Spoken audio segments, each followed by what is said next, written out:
I am so glad you are staying right here with me to listen to the end. If you are watching this, drop a comment below and let me know what city you are tuning in from. What I am about to tell you completely shattered everything I thought I knew about family, status, and the true cost of keeping quiet.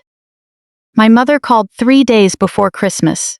Her voice had that practiced, deliberate polish she uses whenever she has already made up her mind, but still wants to pretend she is asking for your input. "Isabella," she said, the distant hum of a lawnmower from her upscale Phoenix neighborhood buzzing in the background. "I think it is best if you do not come home for Christmas this year. Things are a bit tense around here, and having you in the room would just make everyone uncomfortable." I stood in the kitchen of my Denver apartment, holding the phone tight against my ear. The calendar on the fridge stared right back at me. December 22nd. 3 days until their perfect holiday, and 3 days until my third straight Christmas spent completely alone. "I understand, Mom," I replied quietly. Just those 4 words. At 35, I had already learned the hard way that arguing with her only made things worse. It just handed her more ammunition to play the victim in front of the rest of the relatives. What my mother did not know, what my entire family had no clue about, was that within the next 72 hours, my face was going to be on every major news channel in the country. They were finally going to understand what I had been building during all those years of dead silence after they pushed me out. The call lasted less than 4 minutes. Margaret Wright was always remarkably efficient when delivering disappointing news. She gave me a polished, dismissive explanation about how my sister Vanessa and her husband Derek were going through a rough patch in their marriage. Having an extra person floating around the house, she said, would just add unnecessary stress. Maybe after things settled down in January, we could get together. An extra person, that was her term for me. Her eldest daughter, reduced to an unwanted object.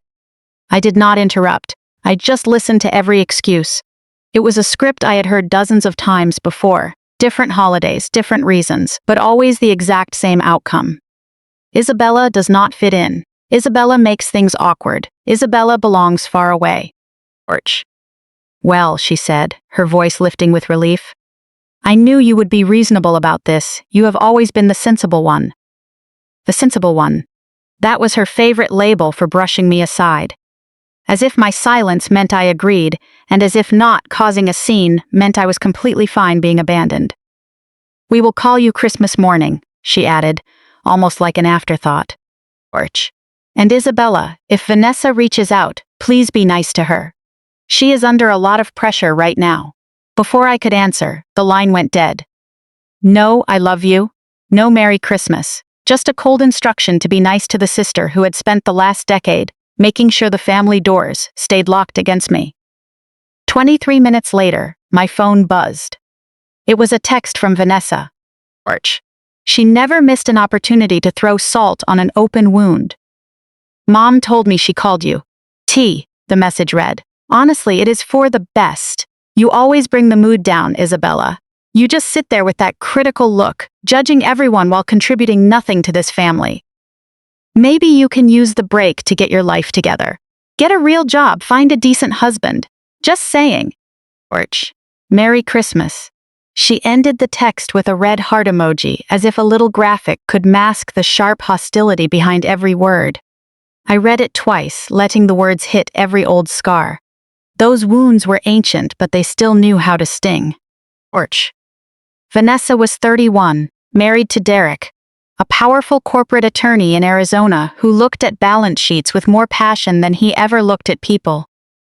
They had 2 kids, a sprawling house with a pool, and a 3-car garage in one of Phoenix's wealthiest gated communities.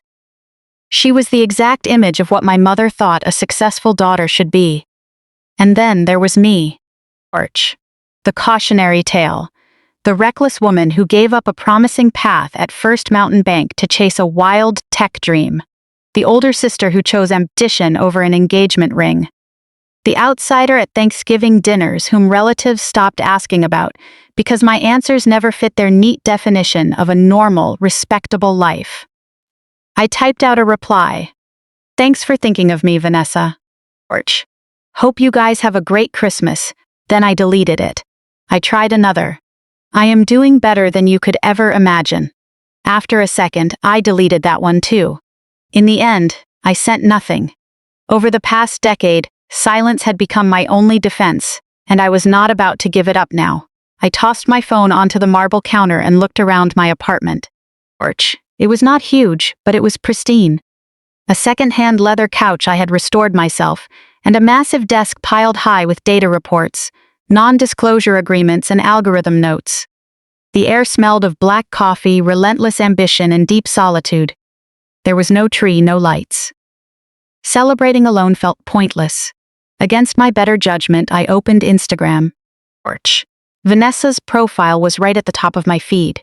She had just posted a new photo an hour earlier. It was her living room in Phoenix, clearly styled by a professional holiday crew. A massive fir tree stood in the corner, covered in silver ornaments, with a warm fire crackling in the hearth. The whole family wore matching cream cashmere sweaters on a plush sofa. Orch. Margaret sat right in the center, smiling like a refined matriarch. Derek had his arm around Vanessa, and the two kids were snuggled up beside them. Everyone was together, except me. The caption read, "Heartful this Christmas Eve. So grateful for family, love, and the traditions that really matter. Blessed, family first." In just a few hours, it had collected over 100 likes. Orch. The comment section was overflowing with aunts, uncles, and cousins I had not spoken to in years. What a gorgeous family! The definition of the American dream. You are so blessed, Vanessa. Heartful. That was the phrase she used. I was not in that picture, and I was not in her heart. What hurt the most was realizing I had grown completely used to being erased. Orch. I closed the app and walked over to the fridge. Sticking to the stainless steel surface were 11 drawings, held up by small magnets shaped like Colorado's snowy peaks. They were crayon doodles of little people with wild, curly hair and huge grins, bright pink hearts and rainbows stretching over tiny houses. They were all drawn by Sophie, Vanessa's 8-year-old daughter, my niece. Orch. Every single one had arrived in secret, with no return address on the envelope. They usually got sent to my office reception first, then forwarded to my home. An 8-year-old girl, hiding her love for her aunt like it was something forbidden. I ran my finger over the edge of one page. It showed Sophie and me holding hands under a bright yellow sun. Orch. Scrawled at the bottom in uneven letters. I love you, Aunt Bella. You are my favorite. She had been sending these to me on and off for 2 years. Birthday cards, holiday wishes, short notes that said, "I miss you," or "I wish you could visit." Vanessa either had no idea or was choosing to ignore it. Orch. Either way, Sophie had learned a brutal lesson early on. In our family, loving Isabella was something you had to keep hidden. Looking at those drawings hurt far more than any of my mother's excuses. I walked back to my desk and flipped open my laptop. The screen lit up, showing an email sitting right at the top of my inbox. Orch. It was from Jonathan Mercer, the Chief Executive Officer at Nexicare Health Systems. Subject: Final sign-off. Congratulations, Isabella. The body of the message was brief. The board has officially approved the acquisition. $850 million in cash for your 35% stake. We sign the final legal documents tomorrow morning. Welcome to your next chapter. Orch. I stared at those words for a long time. My family thought I was still wasting my life, messing around with computers in a garage, and throwing away my Stanford education on a startup bound for failure. Orch. They had no idea that, while they were leaving me off the guest list for Thanksgiving, birthdays, and Christmas, I was building a commercial powerhouse that was about to disrupt modern medical diagnostics. They did not know that once I put my pen to paper tomorrow, I would become one of the wealthiest self-made women in the state. They did not know because they had never cared to ask. Orch. My phone buzzed again with another notification, This time an email from media relations at Forbes. Subject: exclusive interview request, acquisition feature. Isabella, we would love to feature you for an in-depth profile on Colorado's most impactful women in tech. I closed the laptop and looked out the window. The Denver skyline glinted in the dark as quiet snow brushed against the glass porch. They thought I was a failure sitting on the sidelines. In 72 hours, the whole world would know my name. I could already picture the look on my mother's face when she saw me on television. Her voice trembling as she called to ask the one question she should have asked years ago. Is that really you? I could not sleep that night. Porch. I lay in the dark staring at the ceiling as my mother's phone call and Vanessa's text played on a loop in my head. But underneath those fresh stingers were much older wounds. Pain that had nothing to do with this Christmas, but was buried deep in the last 10 years. People often ask me when my family stopped loving me. I do not think they ever stopped. I think they just never truly started. Porch. At least, they never loved the real me. They loved the idea of a perfect daughter, quiet, obedient, following the exact script they wrote for a safe middle-class life. The moment I tore up that script, I became a stranger to them. I rolled over and pulled a small walnut box from my nightstand. Inside lay a single letter, its paper soft and worn from years of being folded and unfolded. Porch. It was written in my father's handwriting. To understand why that letter meant everything to me, you have to understand what I gave up and what it cost me to walk away. 10 years ago, I was 25 years old, sitting in a corner office with floor-to-ceiling windows at First Mountain Bank in Phoenix. Porch. I was a senior financial analyst on the fast track to executive management, making 6 figures. I was everything my mother had sacrificed to raise. Reliable, safe, and impressive enough to brag about at her country club. But every single day in that office felt like drowning in slow motion. Porch. I would sit in mahogany boardrooms listening to executives discuss quarterly profit margins, while my mind drifted to the notebook hidden in the bottom drawer of my desk. It was packed with algorithms, data models, and wild questions about healthcare systems that no one around me cared about. Porch. I had been working on it in secret for 2 years, trying to use predictive data analytics to catch chronic medical conditions years before a patient ever showed physical symptoms. The potential to catch life-threatening illnesses early consumed me, keeping me awake night after night. Then Dr. Ellen Graves called. Porch.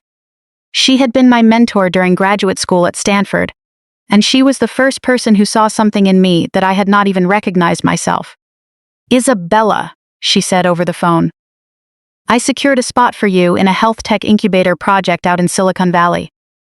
Your research is the exact breakthrough we have been looking for. But you have to go all in. It is now or never. Porch. That afternoon, sitting in my spacious corporate office, her words echoed in my mind. Now or never, I knew what I had to do. I walked into my department head's office with my resignation letter. He looked at me like I had completely lost my mind. You are making a massive mistake, Isabella, he warned firmly. If you step off this track, you will never get a second chance like this. Porch. I know, I said, looking him in the eye. That is why I have to take the other one. I did not feel brave in that moment. I was terrified. But for the first time in my life, I felt like I was choosing my own path instead of walking the line someone else had drawn for me. I packed up my desk and checked my phone. A text from Vanessa was already waiting. Mom told me you quit. Porch. Have you completely lost your mind? I did not write back. I knew what was waiting for me at home. The drive to my parents' house felt endless. I rehearsed what I would say over and over, trying to find the words to explain my vision, my research, and the lives this technology could save. I pictured them sitting on the couch, actually listening to me, finally seeing who I was meant to become. Porch. I never even got the chance to make my case. Before I could even sit down in the living room, my mother opened fire. I heard what you did, she said, standing in the middle of the room, her voice sharp and her eyes colder than ice. Please tell me this is a sick joke, Isabella. Mom, let me explain. Explain what? Torch. Explain how you threw away a stable, high-paying career for some ridiculous Silicon Valley fantasy? Do you have any idea how hard I worked? How many connections I pulled to get you into that position? And you just threw it away. She crossed her arms, towering over me as her anger rushed forward. What are you going to do now? Play around with computers? Torch. Start some little company that goes bankrupt in 6 months? I tried to interject, but she would not give me room to breathe. I did not raise you to be like this, Isabella. I taught you to be practical, to be smart, to plan for your future, and you are ruining everything for a piped dream. Vanessa sat at the dining table, watching the whole thing with a cold, faint smile. Torch. She was 21 then, newly engaged to Derek, wearing her diamond ring like a trophy. I always knew Isabella thought she was too special for a normal life. Vanessa chimed in, her tone dripping with subtle disdain.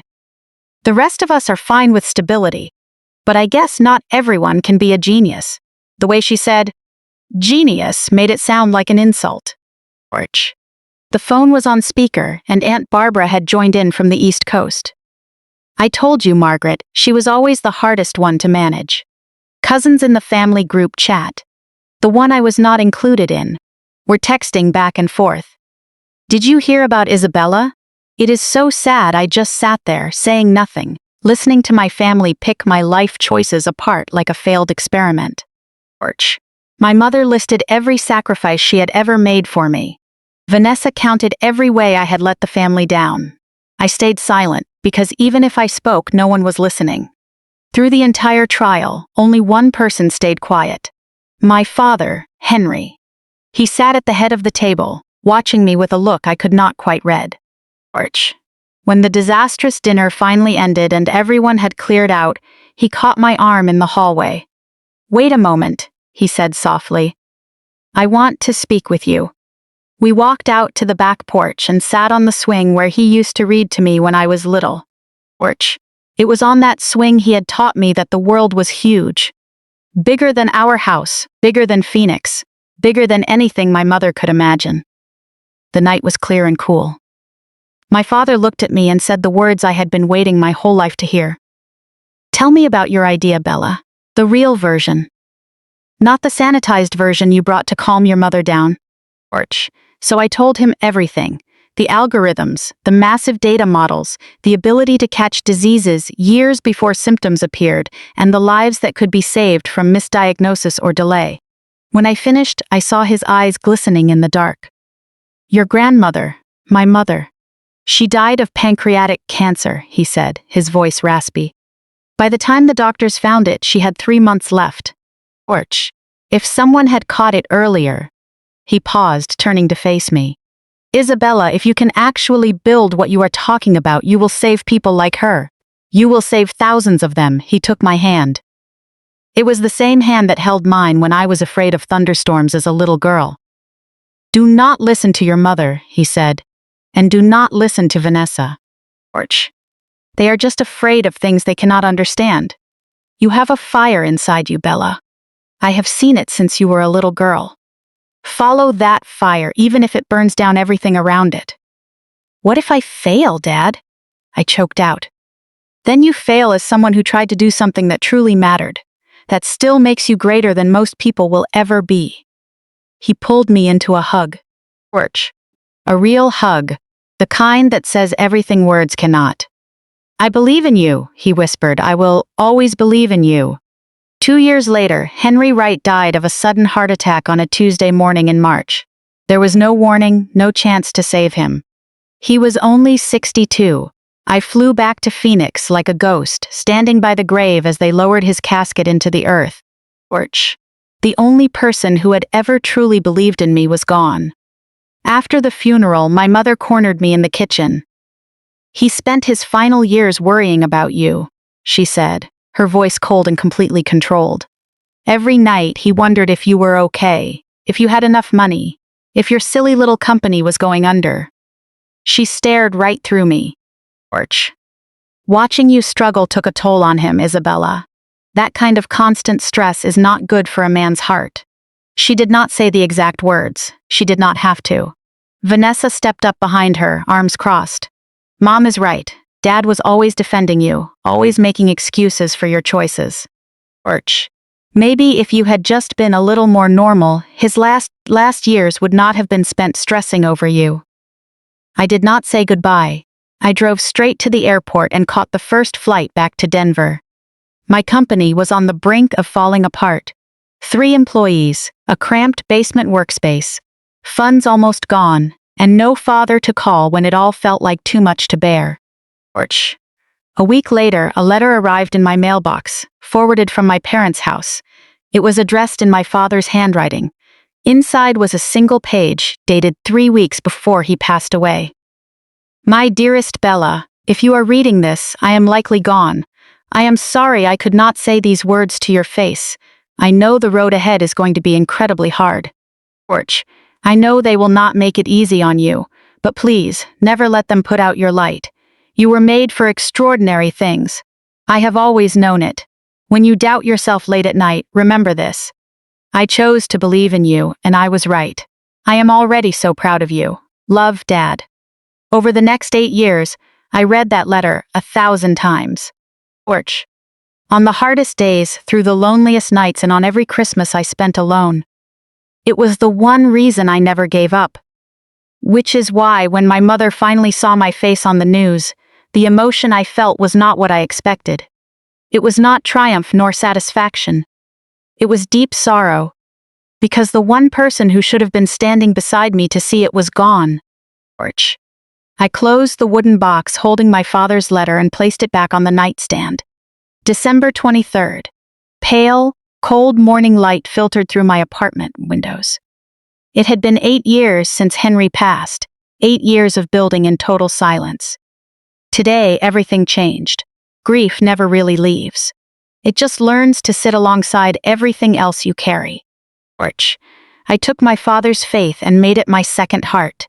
Through every hurdle, every setback, every late night I almost quit, through every line of code and every investor who told me no, I could hear his voice.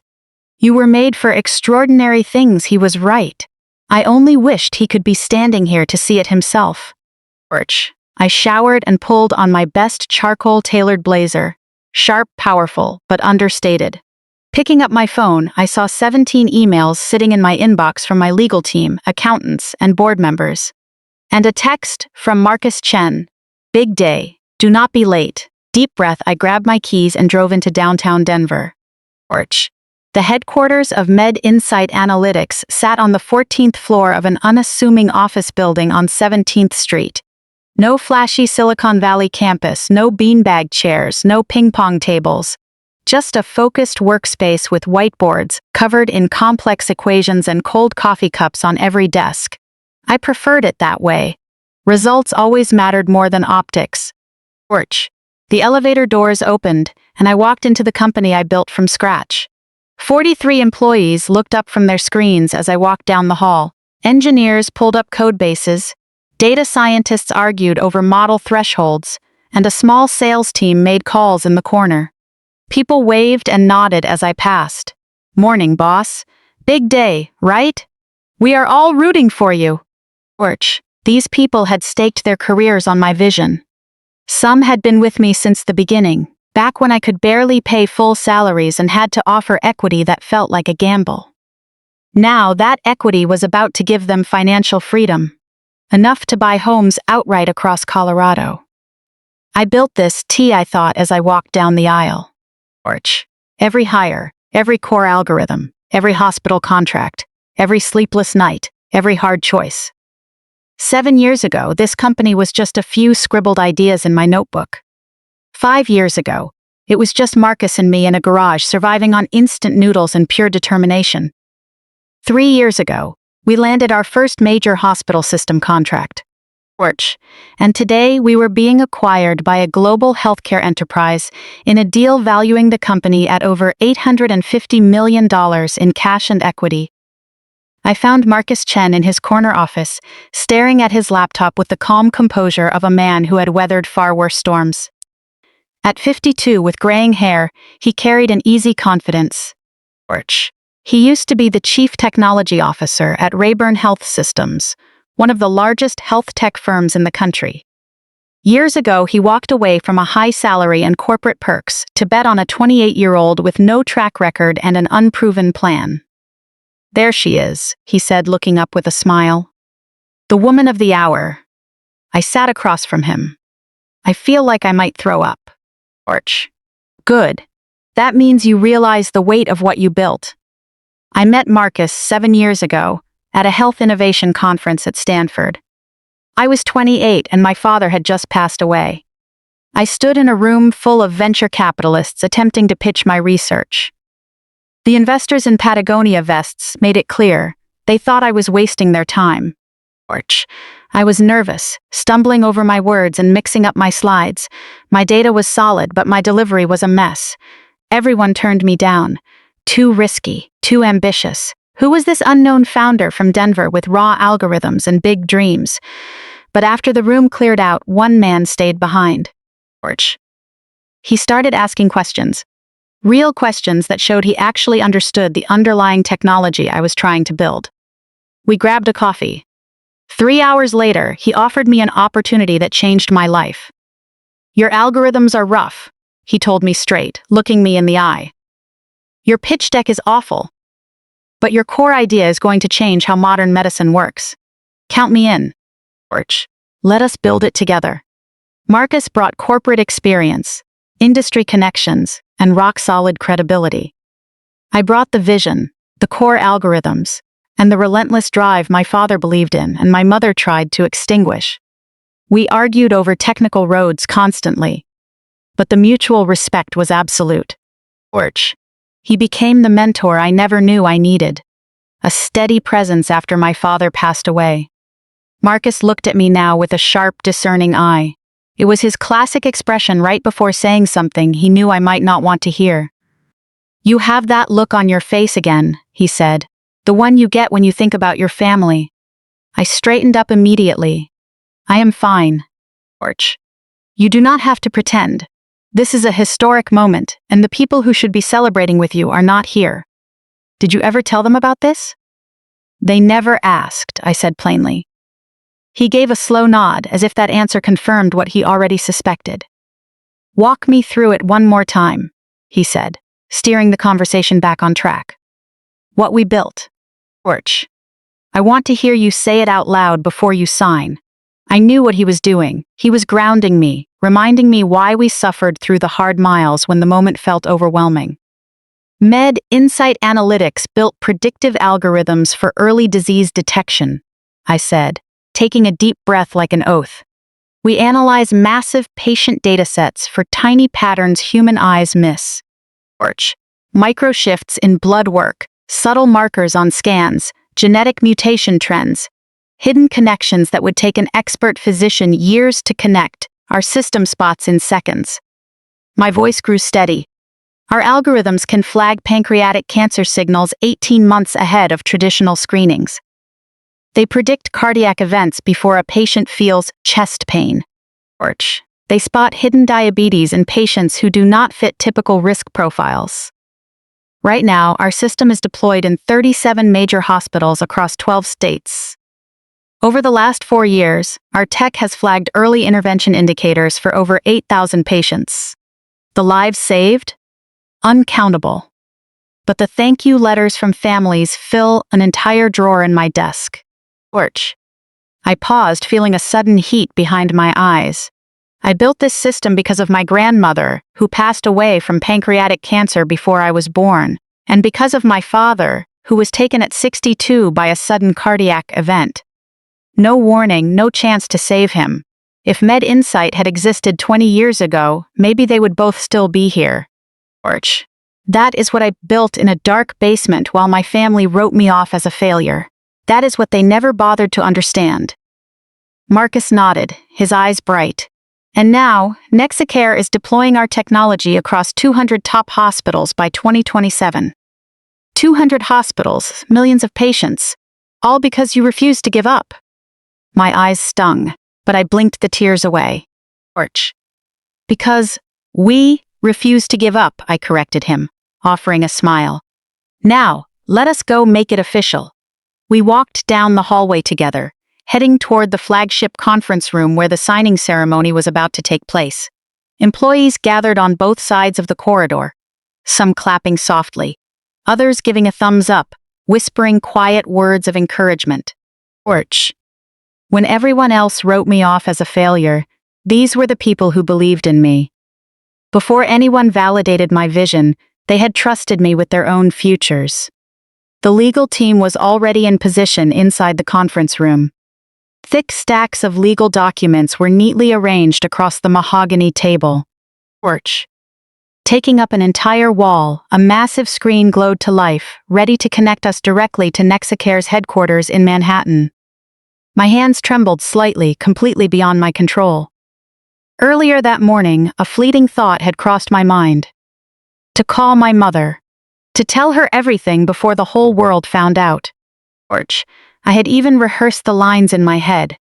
Mom, I am about to become a billionaire. I built something that will save thousands of lives. Are you proud of me now? But I knew all too well what she would say. It would probably be, that is nice, dear, but when are you actually going to settle down and get married? So I never made that call. Porch. Just as I had done for the past decade, I walked into that room completely alone. Suddenly, my phone vibrated in my pocket, a text from an unknown number. I was about to ignore it, but instinct pushed me to glance down at the screen. It was Sophie. She must have borrowed Vanessa's iPad in secret again. Good luck today, Aunt Bella. Porch. I do not know what you are doing, but Mom said you have a big deal today. I hope everything goes great. I love you. I stared at the screen, unable to look away. A message from my 8-year-old niece.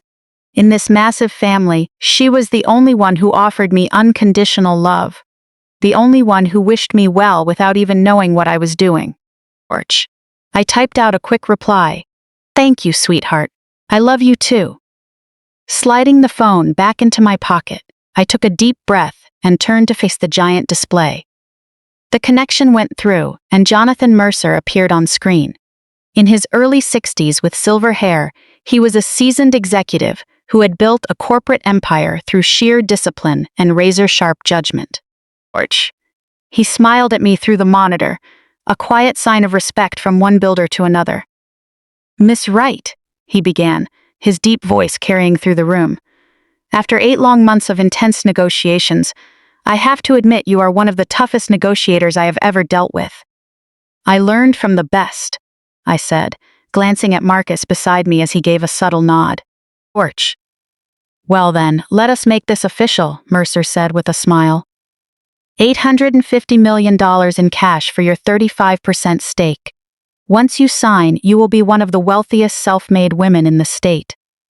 The attorneys slid the documents toward me, uncapping premium pens. The moment I picked up the pen, every eye in the room locked onto my hand. Porch. My father's words echoed in my mind once more. You were made for extraordinary things. In that moment, I was not thinking about the money at all. I was thinking about every person who had insisted I would fail, every Christmas dinner I was excluded from, every cruel text from Vanessa telling me to find a real job, and every disappointed look my mother had ever given me. Porch. I pressed the pen down firmly, signing my name across the line. Everything I had built in silence had finally become undeniable reality. What I did not know then was that in less than 48 hours that silence would be completely shattered. My family would finally be forced to open their eyes to what they had spent years trying to ignore. Porch. And the fragile bond between us was about to undergo a seismic shift. December 24th, Christmas Eve. I stood in the elevator of my apartment building, watching the numbers climb steadily to the 7th floor.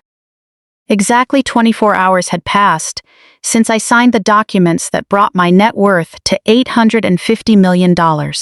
Porch. My hand still seemed to carry the weight of that pen, the finality of that signature. The elevator doors slid open, and I walked down the hall toward my apartment.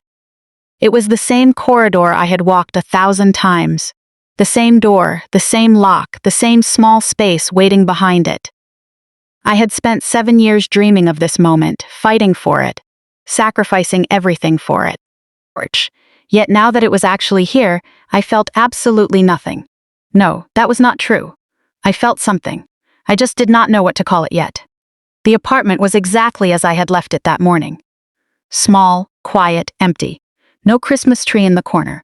No stockings hanging on the wall. No holiday decorations of any kind. Just a dead silence, the faint hum of the refrigerator compressor, and the pale winter sunset filtering through the window. I set down my handbag, kicked off my heels, and went to the kitchen to open a bottle of red wine. A very expensive Bordeaux I had been saving for a special occasion. I poured a glass and carried it over to the couch. A female chief executive worth hundreds of millions of dollars, sitting alone in a dark apartment on Christmas Eve drinking wine. If it were not so sad, I would have laughed out loud. There had to be a support group for people like this. Wealthy Hermits Anonymous. The money was real. The success was real. But this emptiness was just as real. When there is no one to share it with, achievement feels completely meaningless. When the people who should be celebrating with you do not even know it happened, victory is nothing more than a hollow illusion. I took a large sip of wine and did the one thing I knew I should not do. I opened Instagram. Vanessa's profile dominated the top of my feed again. A new post from 2 hours ago. The photo was still from her living room in that perfect Phoenix house. The fire crackling in the hearth, the tree loaded with ornaments, the family in matching outfits. Margaret sitting in the center, Derek with his arm around Vanessa. Everyone was beautiful, everyone was happy, everyone was together. The caption read, "Christmas Eve, heart so full." Grateful for family, love, and the traditions that truly matter. Blessed beyond measure family, is everything Merry Christmas. It already had over 100 likes, with comments from relatives pouring in like a tidal wave. Heartful, I was not in that picture, and I was not in her heart. I had even stopped expecting to be. I scrolled through the comments, almost as if deliberately torturing myself. And then, I saw something that made my blood freeze. It was a comment left 3 minutes earlier by Sophie. "I wish Aunt Bella was here. I miss her." I caught my breath sharply. An 8-year-old child had the courage to speak the truth out loud in this performative family, saying what all the adults went out of their way to avoid. I refreshed the page. The comment was gone, deleted. In less than 3 minutes, someone had erased it, most likely Vanessa. She would never allow anything to ruin that picture-perfect image of suburban happiness. Never allow anyone to question why her older sister was missing from the family photo. I closed the app and tossed my phone onto the sofa. My hands were shaking. Not from anger, but from something deeper, a grief that felt like mourning. Sophie had been quietly reaching out to me for years. Unsigned birthday cards sent to my office, crayon drawings addressed to Aunt Bella, video messages recorded on an iPad when her parents were not looking. An 8-year-old girl, hiding her love for her aunt like contraband, as if caring about me were something shameful. I walked into the bedroom and pulled open the drawer in my nightstand. Inside was a thick folder containing everything Sophie had sent me over the last 2 years. I spread them out across the bed. A stick figure Isabella with messy curly hair next to the words, "You are my favorite aunt," a house with a rainbow overhead and 2 little figures holding hands. "I love you, Aunt Bella, come home soon," a Christmas tree with a lonely figure standing beside it. "This is you, you look sad. I want to make you happy." Every drawing was a window into how my niece saw the world. She recognized the truths the adults refused to admit. While her mother and grandmother decided I was worthless, this little girl insisted on mailing me pure, unconditional love. She was the only person in the Wright family who had not given up on me, and I had not seen her in person for nearly 2 years. Vanessa had made sure of that. At the very bottom of the drawer was a postcard that arrived just last week. Sophie's handwriting was getting neater. She was growing up. "Merry Christmas, Aunt Bella. I drew a star for you, because even if other people cannot see it, you are still shining. Love, Sophie below that was an extra line. Please do not be sad. I pressed the postcard against my chest, letting the tears fall freely. Lurch. A woman controlling the fate of an enterprise worth over $1 billion, completely undone by a child's crayon star. The phone on the couch vibrated. I wiped my eyes and walked over. It was Marcus Chen. I answered right away. Are you not supposed to be celebrating? He asked, the smile clear in his voice. I am drinking wine alone, staring at my family's Christmas Eve party on Instagram. Lurch. The party I was not invited to. There was silence on the other end of the line. Isabella, I know I should not be looking, but I cannot help myself. In the background I could hear noise on Marcus's end. Children running around, the warm chaos of a happy family gathering. He was in Hawaii on vacation with his wife, kids, and grandkids. Lurch. He had the kind of life I could never seem to build for myself. Listen, he said, his tone turning serious. What you accomplished today, this empire you built, if your father were alive, he would be so proud of you. Dead silence. I could not make a sound. Did you hear me? Henry would be so proud of you. Lurch. He is the only one who would be, I managed to say, my voice cracking despite my best efforts. My mother thinks I wasted my life, and my sister thinks I am a complete joke.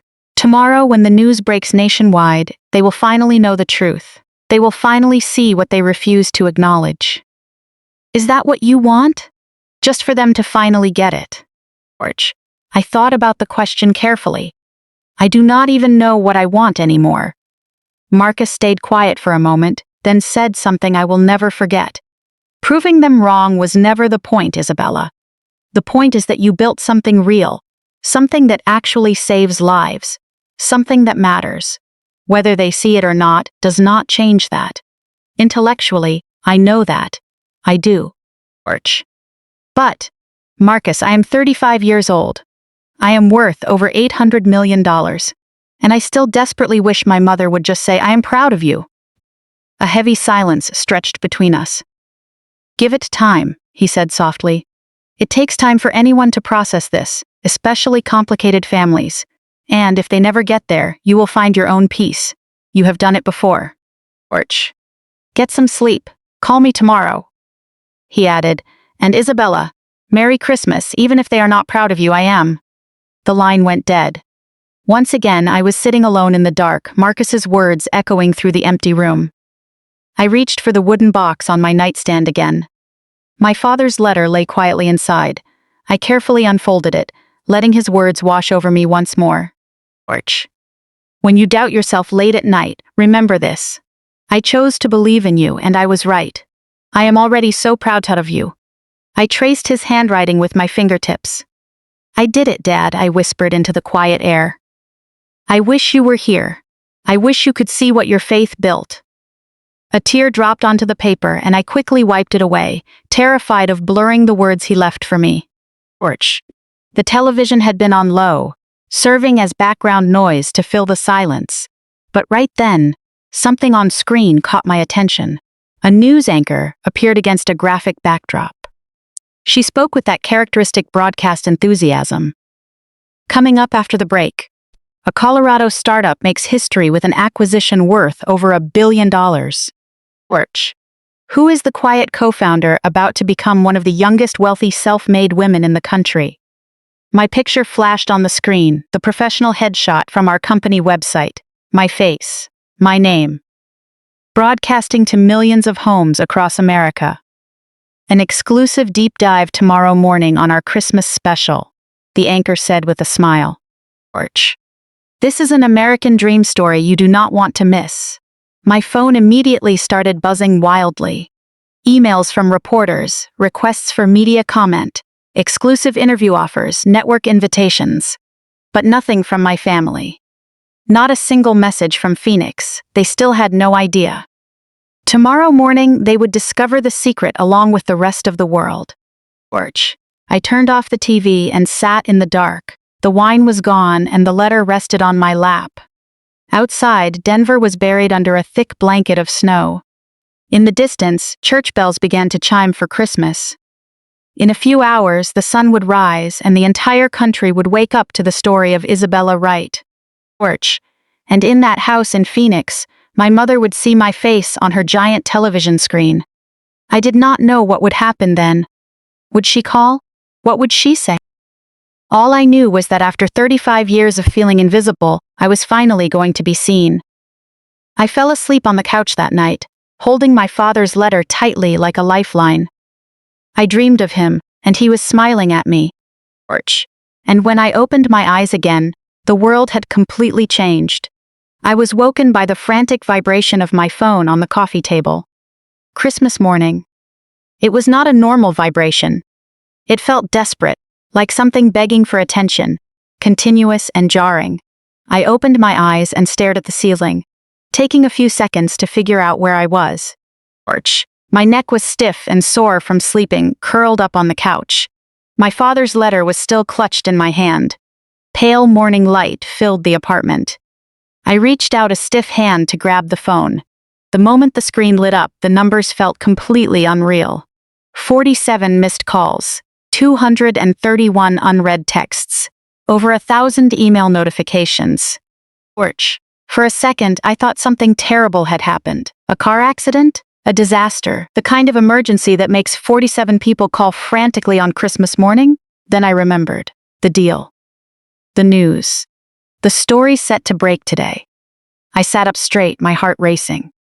The first text to pop up was from Marcus. Turn on any news channel. You are everywhere. With trembling hands, I picked up the remote. The TV screen flickered on, and my own face was staring right back at me. CNN was running a feature segment. An anchor sat at the news desk with graphics floating behind her. Considered one of the most remarkable business stories of the year, she said in crisp, clear English. Colorado-based Med Insight Analytics was acquired yesterday by healthcare giant Nexicare for a staggering $1.2 billion. My photo filled the screen. My face on Christmas morning broadcast into millions of living rooms across the country. Co-founder Isabella Wright, 35, holds a 35% stake in the company. Wall Street estimates put her personal net worth after the acquisition at over $850 million, making her one of the youngest self-made female billionaires in American history. I sat frozen on the couch, watching strangers discuss my life as if I were a character in a movie. I flipped to CNBC.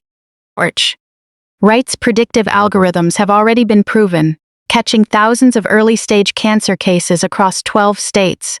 Another anchor reported with something close to awe. I switched to Fox Business. A true American success story, building a healthcare powerhouse from a garage in just 7 years. I tuned into the local Denver station.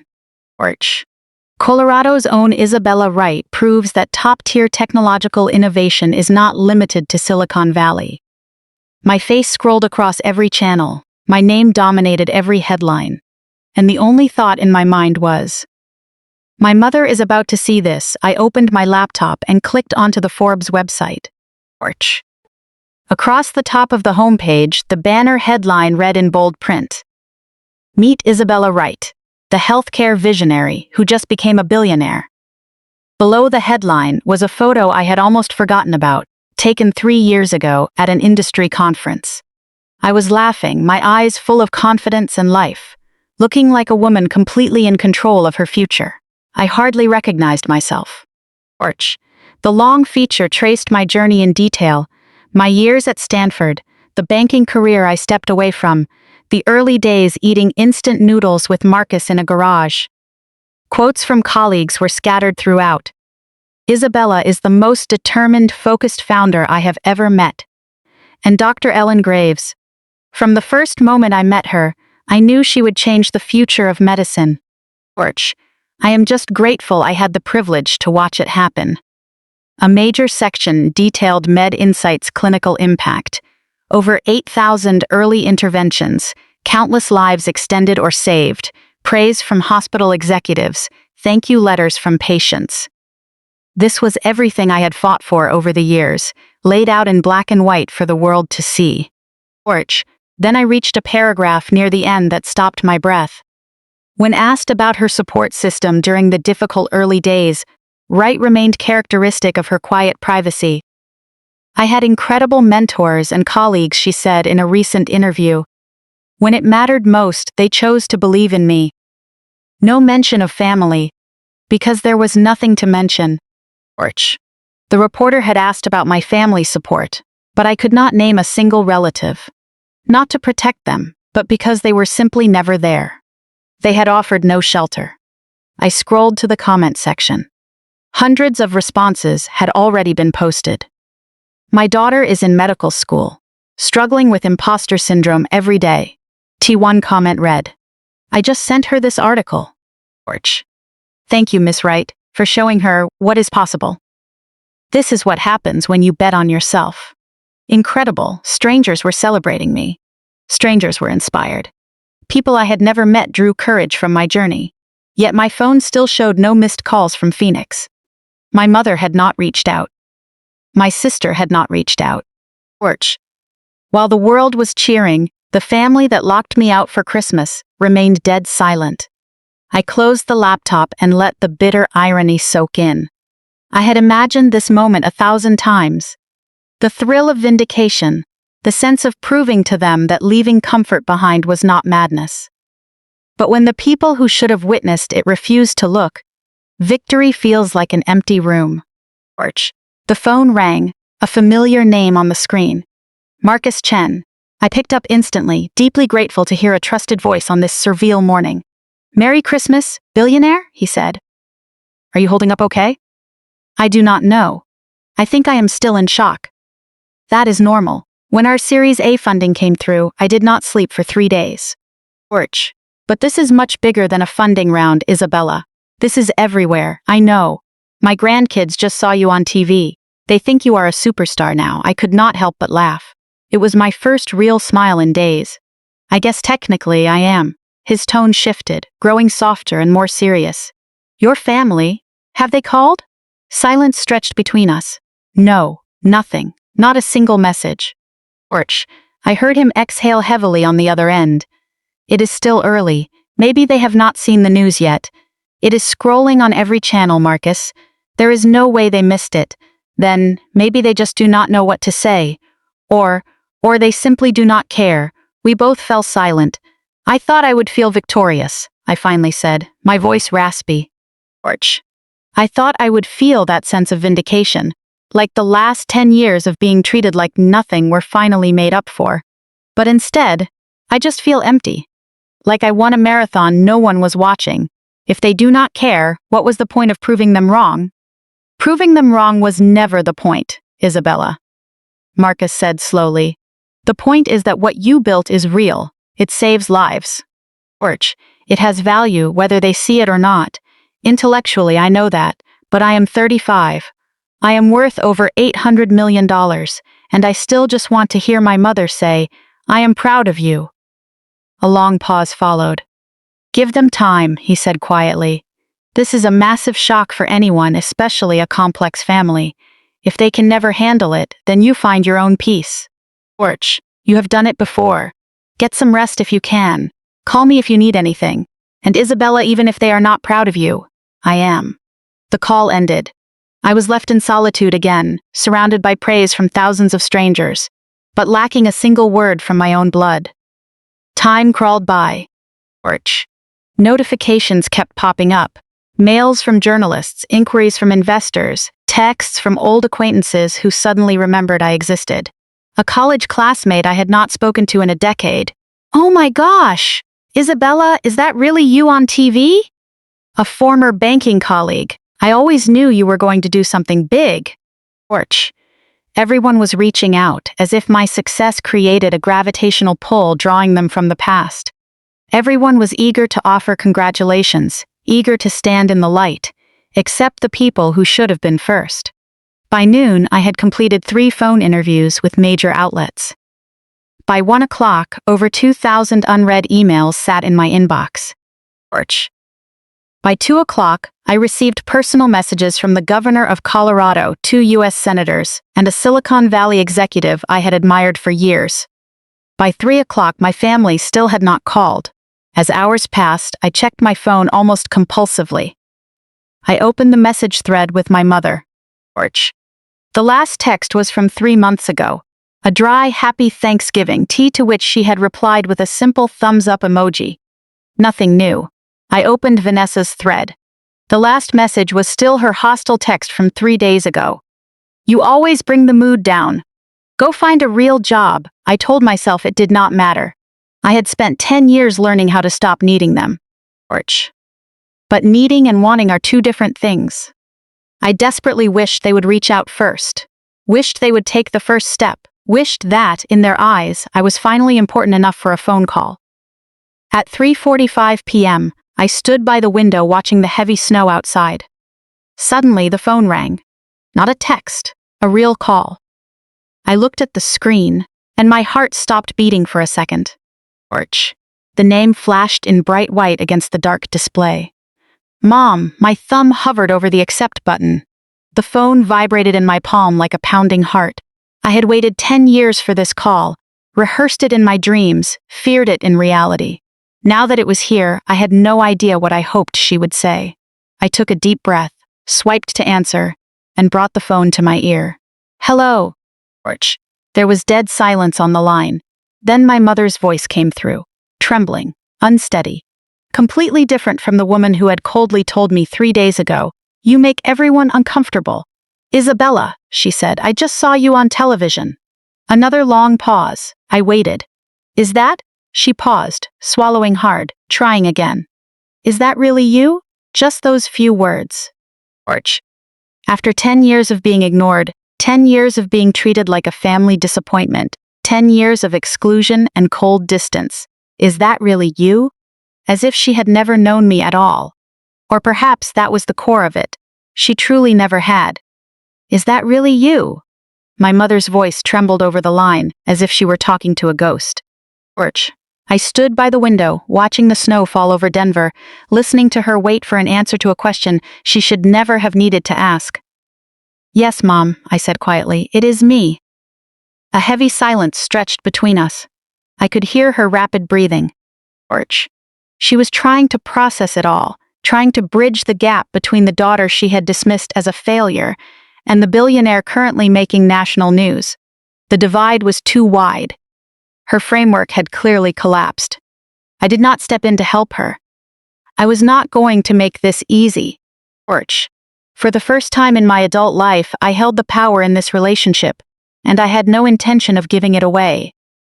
"Isabella," she finally managed to say, "I do not understand. They are saying you built a company, a massive healthcare firm. They say you are worth hundreds of millions of dollars. 850 million in cash, actually," I corrected her. Another silence. Orch. That staggering figure hung in the air between us, overwhelming and undeniably real. "How is that possible? Why didn't you tell us?" There it was. I knew it was coming. Not congratulation. Not, "I am so proud of you." Not, "I am sorry I missed watching this happen." Just an accusation hidden inside a question. "Why didn't you tell us?" As if this were somehow my fault. Orch. As if I owed them an explanation, while they had no obligation to ever care. "You never asked, Mom." "What do you mean? I never asked?" "Of course I asked about your life." "No. You asked when I was getting married. You asked why I could not buy a house in the suburbs like Vanessa. You asked when I was going to get a real job. But you never, ever asked me what I was actually doing." Orch. That is not fair, Isabella. I always wanted to know what you were up to. Is that so? Then when was the last time you asked about my work? When was the last time you asked what MedInsight was actually building? She did not answer. That silence was the most damning confirmation of all. You do not even know what my company is called, do you? Still silence. Orch. She had no defense because there was none to offer. For 10 years, she had comfortably remained ignorant about my life, except for the parts she felt embarrassed by. Now she was discovering that her disappointment had been built entirely on her own ignorance. The daughter she had written off had built a business empire far beyond her sight. I heard her breath catch. The prelude to tears. Orch. Isabella. she rasped, her voice cracking. I am your mother, something this big. I had a right to know. I had a right. My heart was beating fast, but I kept my voice entirely steady. Mom, just 3 days ago, you called to tell me not to come home for Christmas. You said my presence made everyone uncomfortable. That was different. I didn't know then. Orch. You didn't know because you never wanted to know. The tears finally broke. I could hear her crying uncontrollably on the other end, an emotion she normally kept locked away to preserve her image. I didn't mean to hurt you, Isabella. I was just trying to keep the peace. Vanessa and Derek were having problems, and I thought if you weren't here, things would be easier. Easier. Orch. You mean pretending I didn't exist made things easier for you? Spending Christmas with the daughter who made you proud, instead of facing the one you gave up on. That made things easier, right? That is not what I meant. Then explain it to me, Mom. Explain how excluding me from every family holiday for 3 years was supposed to show me your love. Orch. Explain how I was supposed to know you cared when every action you took screamed at me to stay away? She cried harder, her sobs coming in jagged gasps over the phone. A part of me, the old wounded part that had spent 35 years begging for her approval, wanted to comfort her, but a stronger part of me held firm. Your tears cannot change what happened, Mom. Orch. They cannot erase 10 years of treating me like I was invisible. I didn't realize things were that bad, Isabella. I swear I didn't. How could you not know? I tried to tell you in the beginning. I tried to share my research, my company, the technology we were building. You stopped calling me. You pushed me away. I stopped calling because every conversation made me feel worse. Orch. I pushed you away because keeping you close was driving me crazy. Did you ever wonder why I stopped trying, Mom? Or did you just feel relieved? The question hit like a blow. I heard her catch her breath. The reaction of someone struck in their most vulnerable spot. I never felt relieved, she whispered. I actually missed you. Then why didn't you reach out? Why didn't you fight for me? Orch. She had no answer, just more tears. Just the realization that 10 years of cold distance had brought consequences she never anticipated. I waited for her to find words, waited for something more substantial than excuses. But all she could offer was that repeating phrase. I didn't know. I really didn't know. When her crying quieted down, Margaret spoke again. Orch. This time her tone shifted into a pattern I knew all too well, the attempt to sweep away the wreckage and pretend everything was fine. Isabella, she said, let us not dwell on the past. What matters is that you accomplished something incredible. We should celebrate. We have to celebrate. We? Yes, as a family. You should come back to Phoenix. We can have a belated Christmas dinner. Orch. Everyone would be so happy to see you. A cold chill ran through my chest. This was her tactic, her go-to move. Whenever reality became too uncomfortable, she tried to skip past it, rewrite the script, and pretend that covering up a problem was the same as fixing it. You mean everyone would be so happy to see a billionaire, I said. That is not what I mean. Orch. 3 days ago, I was the failure who made everyone too uncomfortable to sit at the table. Now, suddenly, everyone wants to celebrate with me? People make mistakes, Isabella. I made a mistake. Can't we just move forward? This is what you always do, Mom. You rewrite history, turn yourself into the victim or the savior, but you never admit you were the one who caused the damage. Orch. I am not trying to rewrite anything. You just said let us not dwell on the past. As if 10 years of cold neglect were a minor detail you could sweep away with a late dinner. I am trying to make things right. No, you are trying to make things convenient. There is a huge difference. Suddenly, loud voices broke out in the background. It was Vanessa. Mom, what is she saying? Orch. Let me talk to her. Margaret moved the phone away slightly. Not now, Vanessa. Give me the phone. I want to speak to my sister. My stomach churned. Sister. As if that word suddenly regained its sacred meaning. As if there were still a salvageable relationship between us. Margaret picked up the line again. Vanessa wants to talk to you. I am sure she does, I said, letting out a cold laugh. Orch. A frustrating rustle came through the speaker, followed by my sister's voice. That artificially pitched, excited tone, completely devoid of self-awareness regarding the immense damage she had caused. Isabella, oh my gosh, I cannot believe it. Why didn't you tell us? The exact same question. The exact same self-righteous arrogance. They genuinely believed my silence was the real offense, rather than their coldness, their years of ridicule, and their calculated exclusion. Hello, Vanessa. This is so crazy. My sister is a billionaire. He keeps saying we need to talk to you about investment and wealth management opportunities. Is that why you are calling?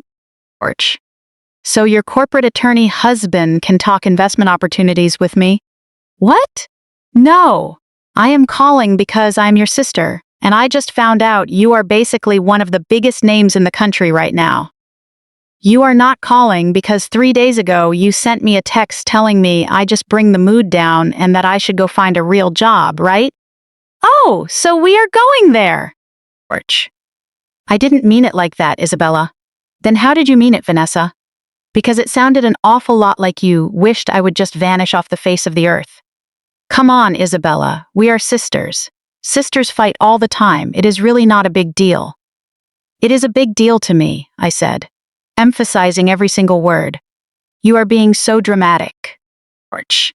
This is what I have always disliked about you. Goodbye, Vanessa. Wait, Isabella, don't. I heard Margaret snatch the phone back. Isabella, please do not hang up. Just come home to Phoenix. Let us talk face to face. Why should I come back? Because I am your mother, because despite everything, I still love you, and because... Her voice broke again. Because your father would have wanted us to try again. I froze completely, my father. She had played the one final card she knew would work. Bringing up Henry was a calculated move. She knew all too well what he meant to me. She knew my memory of him was the only leverage she had left. Do not use Dad to manipulate me, I said through clenched teeth. I am not manipulating you. I am begging you. Please, Isabella, come home, just to talk. Every single instinct inside me screamed to refuse, to protect myself, to stay in Denver where I had built an empire without them. But another voice whispered in my mind. It was my father's voice. You are stronger than your anger, Bella. Do not let anger make your decisions for you. I will consider it, I said finally. That is all I can promise you. But, Mom, if I do come back, it will not be to sweep things under the rug. It will not be to pose for fake Instagram photos, and it certainly will not be to relieve your guilt. I understand. Do you really? Because if I come back, I am going to say a lot of things you definitely do not want to hear. And this time, you are going to sit there and listen to every single word. A long, heavy silence followed. I will call you tomorrow with my decision. Before she could respond, I hung up. I stood by the window, holding the phone tightly as heavy snow fell over Denver. My mother wanted me home. My sister wanted investment opportunities for her husband. My deceased father was being used as bargaining chip. I had to make a choice. Was I strong enough to face them, or smart enough to leave them behind forever? I had 24 hours to figure it out. After hanging up, the echoes of that call lingered in my mind for a long time. As Christmas night fell, the weight of the decision pressed down on me heavily. Go to Phoenix and face that toxic source directly, or stay in Denver and protect the fragile peace I had worked so hard to build. Before I could sort through my thoughts, my phone lit up frantically once again. This time it was not journalists, investors, or colleagues. It was relatives. The Wright family's information network was apparently far more efficient than my algorithms. News of my wealth had spread like wildfire across every branch of the family. Suddenly, everyone wanted to reconnect. Everyone had something to say. Aunt Barbara, Cousin Michael, Uncle Richard, names that had lain dormant in my contacts for years. Some I had almost forgotten existed. $850 million turned out to be the ultimate cure for family amnesia. I watched the notifications stack up, having zero desire to reply. Every name popping up on the screen felt like an overdue bill. A reminder of Christmases spent without me, forgotten birthdays, and the family group chat I was permanently locked out of. They were not reaching out now because they cared about me. They were reaching out because the world had loudly announced that my value was astronomical. I let out a cold laugh, scrolling past the texts and categorizing the absurd hypocrisy. Aunt Barbara, who had not spoken a word to me in 5 years. Sweetheart, I knew from the time you were little that you were extraordinary. We simply must get lunch sometime. Cousin Michael, who borrowed $3,000 from me in 2019 and never repaid it. Cousin, so proud of you. Hey, I have an incredible business plan I would love for you to take a look at, giving you a chance to get in on the ground floor. Uncle Richard, who mocked me in front of everyone at the Thanksgiving table 7 years ago, calling me out of my mind. Isabella, your father would be so proud if he were alive today. I always told Margaret you would make something big of yourself one day. Every single message followed an identical recipe. Fake warmth, plus revised history, plus an unsubtle request for money or access. Not a single person apologized for a decade of cold neglect. Not a single person acknowledged ever treating me like a family embarrassment. They simply hit the skip button, as if those 10 years never happened. As if I should be weeping tears of gratitude just because they finally deigned to notice me.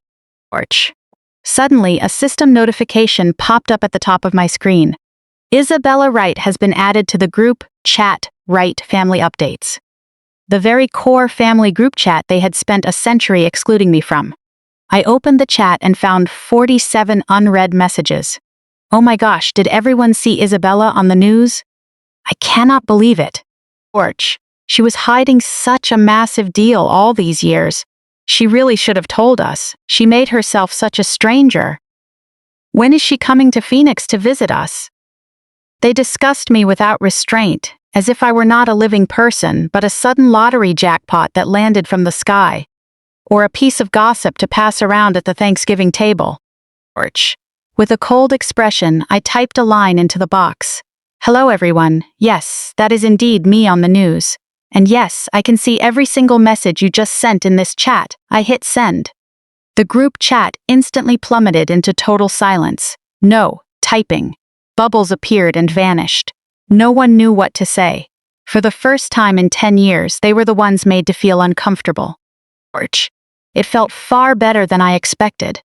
But it also felt far sadder than I imagined. The phone rang again. It was a number I thoroughly disliked. Derek Coleman, my dear brother-in-law. The senior corporate attorney who once sat at the Thanksgiving dinner table, carving turkey while lecturing me with Ivy League arrogance that real professionals do not gamble their youth on unproven startups. I let the phone ring 4 times before lazily pressing answer. Let him wait. Isabella, wonderful, finally got through to you. His voice was smooth as oil, wrapped in a polished corporate cadence, the exact tone he used on clients he was about to bill heavily. Listen, he continued with unearned familiarity, I know things between you and the family have been a bit complicated in the past. But I just want you to know that I have always had tremendous respect for your hustle. My hustle? I repeated with heavy irony. Absolutely. Building an empire from scratch takes serious grit. I have always said that. You once told everyone at your own dining table that I was throwing away my education, Derek. I called out plainly. A brief pause. But his corporate armor was thick, and he adjusted instantly. Well, we all say things we do not mean sometimes. Let us leave the past in the past, right? On a serious note, I wanted to discuss some top-tier opportunities our firm manages. We represent quite a few high-net-worth clients. Given your current liquidity, you are going to need serious wealth management and tax structuring. I already have financial advisors, Derek. The best in the business. Of course. But family takes care of family, right? I can secure priority rates and introduce you to key players in the network. Is that why you called? I scoffed. To pitch me your firm's services? Another pause, much longer this time. I could practically hear his calculating mind recalculating the risk. I called because you are family, Isabella. His smooth tone suddenly took on a cold edge as the mask began to slip. Look, I am extending an olive branch here. Vanessa is overwhelmed, and your mother is a complete wreck. Frankly, this entire situation has thrown everyone for a loop. Thrown everyone for a loop. What an interesting way to put it, I said coldly. Arch. A very fitting phrase for realizing how wrong you have all been for the past decade. Isabella, I do not have time for. I have to go, Derek, I interrupted. But thank you for this call. It confirmed everything I needed to know. Before he could say another word, I disconnected. Amidst all the noise, there was one name that brought genuine comfort when it lit up on my screen. Dr. Ellen Graves. Orch. The Stanford professor who saw my potential when I was 25, terrified and unable to pitch a business plan properly. She was the one who pushed me onto this path, believing in me when I did not believe in myself. I answered immediately. Dr. Graves.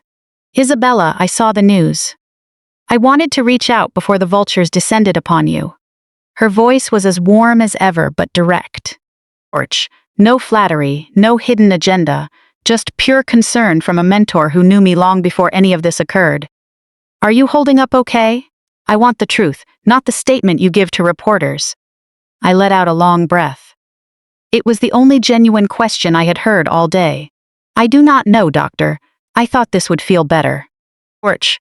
Success rarely feels as sweet as we imagine. Especially when the people who should be celebrating with us are the very ones who once held us in contempt. I remember, when you walked into my office 12 years ago, she said softly. You had a fire in your eyes, desperate to prove something to the world. I asked you then, who exactly are you trying to prove this to? I remember. Orch, I said, everyone. And what did I tell you? You said, everyone is too many people, pick someone who actually matters. So did you pick someone, Isabella? I picked my father, but he is gone. Then pick yourself, Isabella. Her voice was resolute, because through this entire grueling journey, you are the only one who stayed present every step of the way. She paused. Orch, are you going to see your family? I do not know. My mother wants me back in Phoenix. What do you want in your heart? I want closure. I want to say everything I have kept bottled up for 10 years. I want to stand in front of them and force them to actually listen to me for once. Just this once. Then go, but listen to me. Go for yourself, not for them. Orch. And always remember, you do not need their validation anymore. You never did. I know. But I think I need to say a final goodbye to the girl who used to crave it so desperately. After hanging up with Ellen, I sat in the dark apartment, weighing my options. Every reason to stay in Denver, every reason to go back. Right then, a different notification flashed on my screen. Orch. Not a call, not a fake message in the family chat, an email from sophieoleman26@gmail.com. Subject. Please read this, Aunt Bella.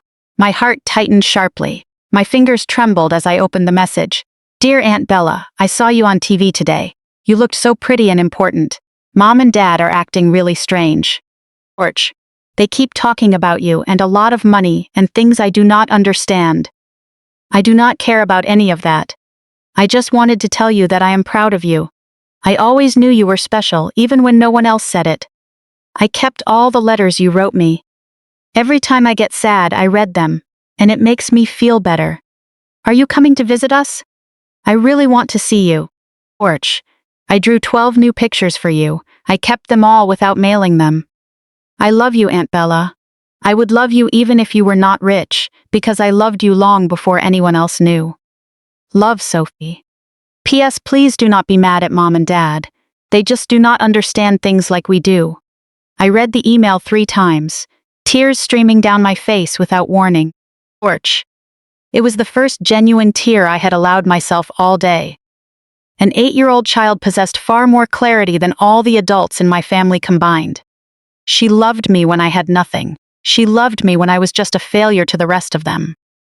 While everyone else looked away, Sophie saw me, and she was the only reason I needed to go back. Not for my vain mother, not for my harsh sister, Orch, but for this little girl who never stopped believing in me, even when she had to hide her feelings. I hit reply immediately. Dear Sophie, I love you too more than you know. Yes, I am coming to see you. I will be there tomorrow. Keep those drawings for me.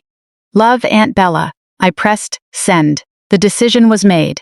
I opened my laptop and searched for flights. Denver to Phoenix. One way. December 26th. There was a 9 a.m. flight. First class, why not? I could certainly afford it now. My finger hovered over the confirm purchase button. I was not going back to reconcile. I was not going to shake hands, nor to smooth things over. I was going to say the things that should have been said 10 years ago. I was going to stand before the people who threw me away like trash, forcing them to open their eyes and see who I had become. Not for revenge, not seeking approval. For complete closure, and for the 8-year-old girl who never stopped loving me. I pressed confirm. A few seconds later, the confirmation email arrived. Your flight to Phoenix is confirmed. I closed the laptop and looked out at Denver's gleaming skyline one last time.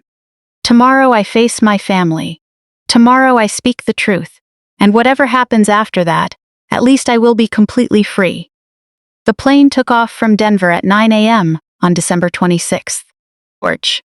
Sitting in the spacious leather seat of first class, I watched the Rocky Mountains shrink beneath the clouds, their snow-covered peaks fading into the gray winter sky. My phone was powered off. I needed total silence, time to mentally prepare for the storm waiting after landing. Before takeoff, Marcus had sent a text. Remember, you are not going back to beg for their love. You are going back to release yourself completely. If you need backup, call me anytime. I read those words 3 times before switching off my device. He understood the logic my family could never grasp. This trip was not a tearful, prodigal daughter return. It was an accounting. I was going to lay out everything that had been lodged in my throat for 10 years. I was going to stand before those who used to judge me from above, making them hear my truth. The flight attendant offered a glass of champagne. I politely declined. Facing them required total clarity. No alcohol buffer, no numbing agent. Just raw truth and whatever consequences followed. Stepping out of Sky Harbor International Airport in Phoenix, a wave of dry heat hit me. 72 degrees, glaring sunlight. A stark contrast to Denver's snowstorm. I spent the first 18 years of my life in this city, breathing this dry desert air before fleeing to Stanford, and eventually to Denver. Now I was back. No longer the fleeing, failed daughter, no longer a joke in their script. I had become something entirely new, something they would not even know how to look at. At the rental counter, I picked up a car. Not a Porsche or a Range Rover, but an ordinary silver Honda. I chose not to arrive in a luxury vehicle, as if trying to flaunt wealth. Showing off would only hand them ammunition to label me a nouveau riche display, distracting from their own underlying guilt. I wanted to present myself as I was, the soul they had never bothered to understand. The drive to my mother's house took 40 minutes, time enough to recall who I once was and to solidify who I am now. The suburban Phoenix streets unfolded like an old map, ghosts of the past lingering around every corner. Passing the shopping mall, I recalled folding clothes in a department store at 16 to save for college. My mother had been intensely dissatisfied then, preferring I work at her friend's high-end boutique, because it sounded better to brag about. But I chose the department store because I earned it on my own merits. Passing my high school, I remembered giving my valedictorian speech. Margaret had preferred I become prom queen, constantly steering me toward a popular, American sweetheart persona rather than an academic focus. When I won the top academic honor instead of a tiara, her disappointment was unhidden, as if high intelligence were merely a consolation prize for not being pretty enough. Passing the church, I reflexively slowed down. That was where we held my father's funeral. The parking lot was empty now, but I could clearly recall the long line of black sedans that day. I could still feel the suffocating weight as they lowered his casket. I could still hear young Sophie asking innocently, "Where is Grandpa going?" And that intersection. After resigning from the bank, I parked under that red light, weeping over the steering wheel for 20 minutes, shaking with fear. I was terrified I made a mistake, afraid of the road ahead, terrified my mother was right that I was ruining my life. Everything I built in Denver was built to escape these streets, these memories, these people. Porch. Now I was driving straight into that massive wound. A large billboard loomed on the right. Welcome to Phoenix, Valley of the Sun. To me, this was never a valley of sun, but a dark valley filled with shadows. At a red light, my phone vibrated. A text from Vanessa. Mom is losing it. She has been frantically cleaning since 6 a.m. Just a heads up, I did not reply. Porch. I knew this was my mother's usual defense mechanism. When deeply anxious, when feeling complete loss of control, she cleaned obsessively. I let out a cold laugh at my reflection in the rearview mirror. Did she really think she could scrub away 10 years of neglect, sharp ridicule, and the kind of silence that could crush a person? Some stains never wash out no matter how much bleach you use. Porch. Turning into the upscale neighborhood, the house finally came into view. It looked identical to my memory. A flawless single-story ranch home with terracotta roof tiles, and a lawn trimmed so precisely it looked measured with a ruler. The wind chime my father bought 20 years ago still hung on the porch, and the roses my mother bragged about every spring were still planted in the front yard. Porch. Everything was preserved like a living museum of a perfect family. I parked in the driveway, gripping the steering wheel tightly, taking a deep breath. There was no turning back now. As soon as I opened the car door, the front door of the house swung open. They had clearly been watching the driveway from behind the curtains. Porch. My mother came out first, dressed in her finest silk blouse, pressed trousers, signature pearl earrings, and fresh lipstick, her full armor when preparing to perform. Vanessa followed behind her, arms crossed, wearing an unreadable expression. Derek lingered in the back, holding his phone, eyes darting, clearly calculating how to pitch himself to this newly minted source of family wealth. Porch. But squeezing right past them, sprinting down the porch steps, was Sophie. She crashed into my arms like a small tornado, wrapping her arms tightly around my waist, burying her face in my coat. Aunt Bella, you came! You really came! I knew you would! I just knew it! I knelt down and gave her a firm, deep hug, the only real feeling I had experienced in days. Hi, sweetheart. I missed you so much. Porch. I missed you more. To infinity and back to the moon. She loosened her grip, stepped back, and looked at my face with her overly serious eyes. An 8-year-old child whose ability to read a room was heartbreakingly sharp. Are you okay? You look so tired. I feel much better seeing you now, I said, gently brushing her hair. Porch. Sophie leaned in and whispered in my ear. Ever since that news aired on TV, everyone has been acting super strange. Dad keeps talking about money, Mom hides in the bathroom to cry, and Grandma keeps scrubbing clean things over and over. What do you think about all of it? I think they might just be overwhelmed, I said softly. But to you, I am still just your Aunt Bella. Porch. That is the best thing I have heard all week, she laughed happily. My mother finally made her way down the steps, opening her arms for a hug. Isabella, you finally arrived. The hug was stiff, like two wooden planks colliding. I did not embrace her back, nor did I push her away. Let me look at you. She stepped back an arm's length, scanning me like an expensive package that had just arrived. Porch. You look wonderful. A bit thin, though. Are you eating well over there? The same cliché she used every time she saw me. As if nothing had happened. As if the news, the intense phone call, and 10 years of cold distance were merely my imagination. She was playing the devoted mother welcoming her successful daughter back. Porch. I wondered who this performance was for.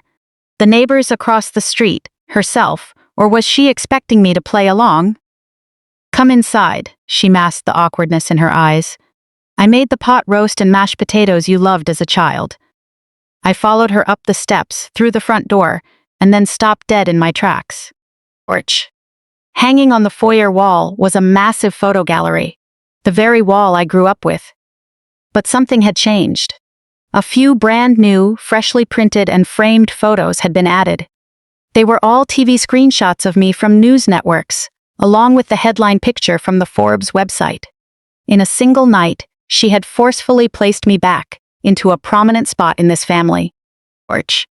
As if I had always been there, as if 10 years of absence could be instantly erased by buying a few frames at a print shop. Sophie tugged at my hand. Aunt Bella, I prepared all your drawings. 12 in total. I drew a special one for you this morning. It shows us both as superheroes, and you even have a cape. I cannot wait to see them. I winked at her. Porch. Then her little face clouded over, and she looked at me nervously. Aunt Bella, what is it, sweetheart? Are you going to fight with Mom? She has been really scared lately. She thinks you hate her. I paused. An 8-year-old child asking me to show mercy to the mother who had pushed me away. I do not hate anyone, Sophie. I took a deep breath. Porch. I just have some very important things that need to be said clearly. Okay, she whispered, but please do not be too harsh. She is still my mom.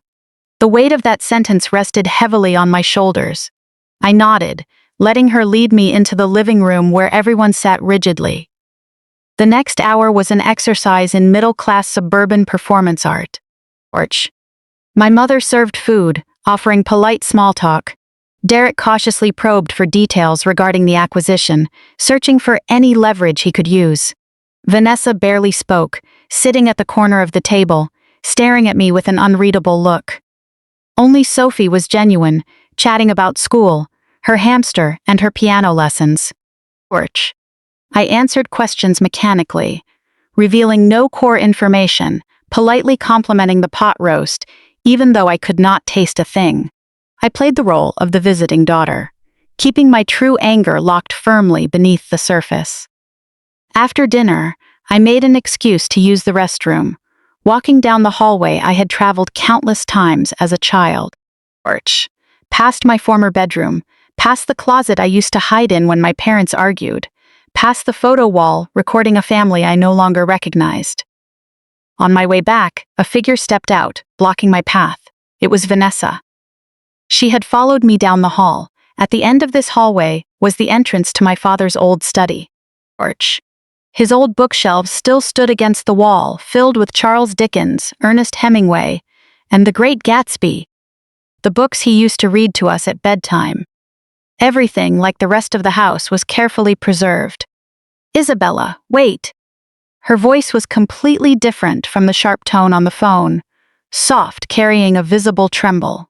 Porch. Before we all sit back down and listen to Mom start her usual act, I need to talk to you alone.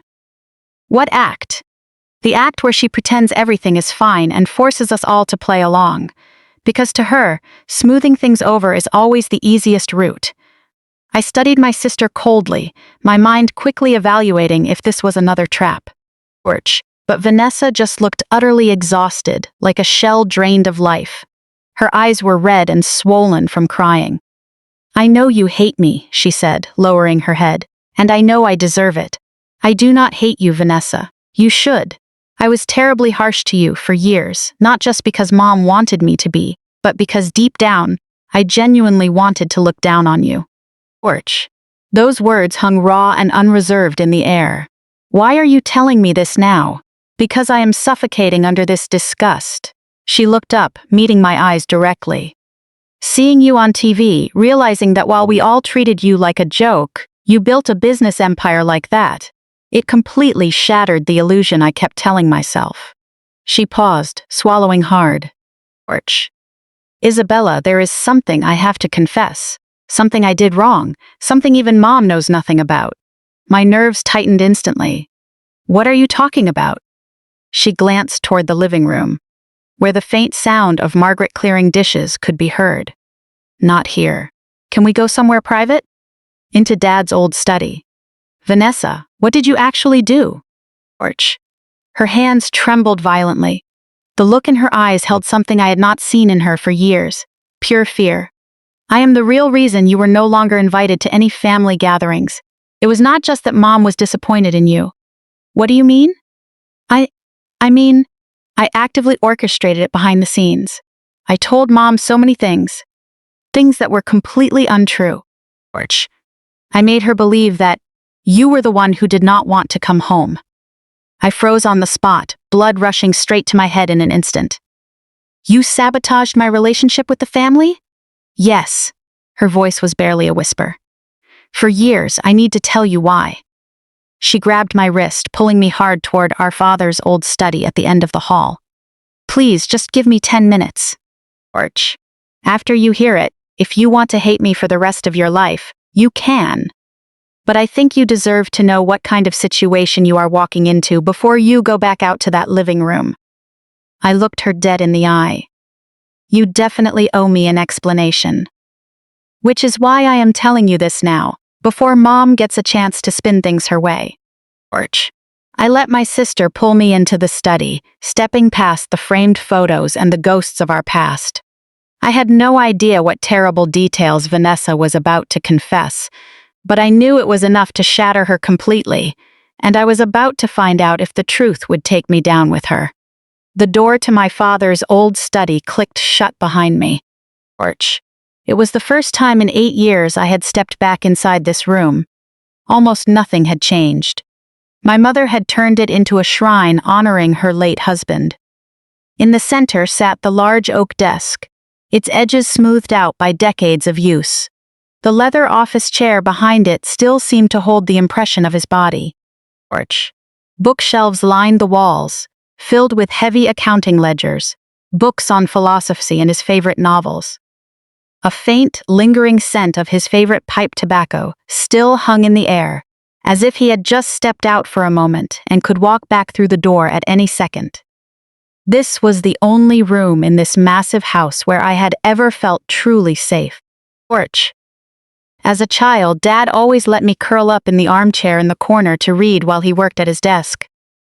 Every few minutes he would look up and smile at me, a look that made me feel like my presence was the highlight of his day, like I was someone worth truly seeing. After he passed, I never had the courage to step foot in here again. Too many ghosts, too much grief. George. And now, I was back in his sanctuary, about to hear my sister confess a secret that might add even more ghosts to the room. Vanessa stood with her back against the door, her hands trembling uncontrollably. She could not look me in the eye, staring intently at the floor or the edge of the desk instead. Just let me say everything in one breath, she said, her voice sounding entirely broken. George. Please do not interrupt me until I am finished. I crossed my arms, looking at her coldly. It started about 7 years ago, right after Dad passed away. She began in a barely audible voice. You went to Denver, grinding away in a garage on your startup. Mom was spiraling from the funeral and losing Dad, and I stayed behind to clean up the mess. George. She became extremely dependent on me, and I became her confidant, her emotional anchor, her perfect daughter. I stayed silent, waiting for her to drop the hammer. You called during the first Thanksgiving after Dad passed. You said you wanted to come home. I remember, I said. And you told me, Mom said it was not a good time, that it was inconvenient. George. Because that is what I told her. Vanessa's voice dropped even lower, as if afraid to disturb the ghosts in the room. I told her you were complaining constantly on the phone. I said you did not want to come home at all, that you were just asking out of a sense of moral obligation, and that you would rather stay in Denver with your colleagues. George. The air felt like it was sucked right out of my lungs. I never said anything like that. I know. She still refused to look up. After that, every time you tried to reach out to the family, every single time. I interfered. I twisted your words to make it sound like you were desperate to distance yourself from us. George. When you mailed birthday cards, I told Mom your assistant probably signed them for you. When you called to check in, I hung up and told her you sounded disinterested and could not wait to get off the phone. I poisoned the well, Isabella. Drop by drop, year after year. My hands curled into tight fists at my sides, my fingernails digging into my palms. Why? Why on earth would you do that? George. Because I was terrified of you. Terrified of me. It sounded completely absurd. You left, Isabella. You actually escaped. You were chasing something bigger than this house. bigger than this family, bigger than that suffocating expectation of being the good middle-class daughter. I stayed behind. I followed every step they wanted, acting completely flawless. But deep down, I was scared out of my mind. I was afraid that if you came back, if you returned with even a tiny bit of success, the moment Mom saw who you were becoming, she would realize she backed the wrong daughter. Vanessa turned around and walked toward the window, her back to me. Her voice sounded like a hollow echo. In early March, Dr. Ellen Graves gave me a call. Her voice sounded just as powerful as the day I sat in her office, desperately praying for someone to understand my rough algorithms. "Isabella," she said, "Stanford Medical School wants you to be our keynote speaker for this year's Women Leaders in Health Innovation Forum." "Me? Are you sure? The dropout who started with a notebook full of scribbles?" "You are a woman who built $1 billion enterprise. You are funding millions in scholarships, naming top-tier labs after your father." "Isabella, I never joke." "Ellen, you know I have always disliked public speaking. Then you need to start liking it. This is your story, and out there, thousands of young women desperately need to hear it." A few weeks later, the 1,000-seat auditorium at Stanford was packed. Media cameras formed a wall in the back. I stood at the podium under the bright lights, my heart pounding, but my voice remained remarkably steady. I did not deliver polished public relations talk. I spoke the raw truth.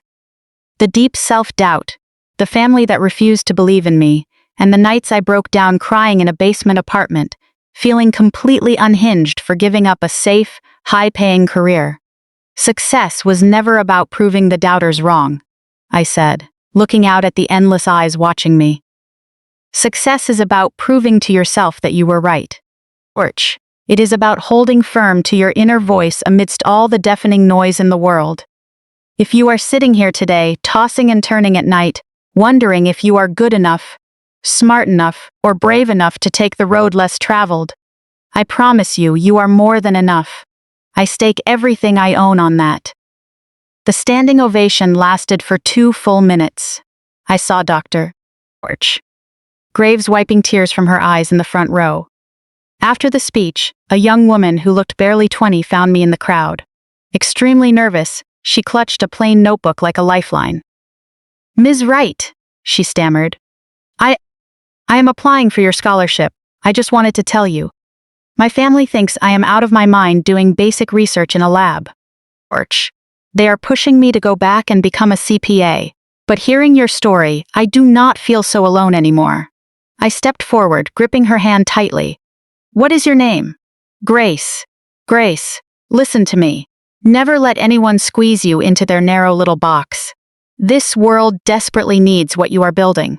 If you cannot find anyone else to believe in you, remember that I do." She burst into tears instantly, pulling me into a tight hug, and in that moment, all the pain from the past decade felt like it finally had a purpose. In late June, summer arrived in Denver. The evening air carried a warm golden glow. I finished a mountain of post-acquisition paperwork, heading back to my apartment, feeling exhausted yet completely fulfilled. Walking down the hallway toward my door, I suddenly stopped. A figure was sitting on the bench outside my apartment. She looked entirely different from before, older, stripped of that signature domineering aura she used as armor. No tailored suit, no practiced smile. Just an older woman who had boarded a plane and flown 1,000 miles without calling ahead. "Mom? What are you doing here?" Margaret stood up slowly, her hands nervously clasped in front of her like a schoolgirl called to the principal's office. "I know I should have called first. I know you need space. But I had to come. Why? Because I spent 62 years living in fear of others and compromising for appearances. And I realized I could not go to my grave leaving my daughter to think I never fought for her, not even once." I looked at her in silence. This woman who had caused me immeasurable pain, the mother who missed 10 years of my life. Yet here she stood, uninvited, without an appointment, clearly terrified, but unmistakably present. It did not mean all offenses were wiped away. It was not instant forgiveness. Perhaps we would never fully heal everything between us, but it represented something real. A mother finally setting aside her pride to simply show up. I stepped forward and unlocked the door. "Come in, Mom. I will make you some tea." She walked into my home with slightly trembling steps. For the first time in 10 years, she was genuinely welcomed into my world. My mother stayed in Denver for 3 days. We did not magically mend every broken piece, nor did we try to force it. The first day was spent mostly in silence. 2 heavily wounded women learning how to breathe in the same room, without being crushed by the weight of the past. On the second day, she cautiously asked if she could see my company.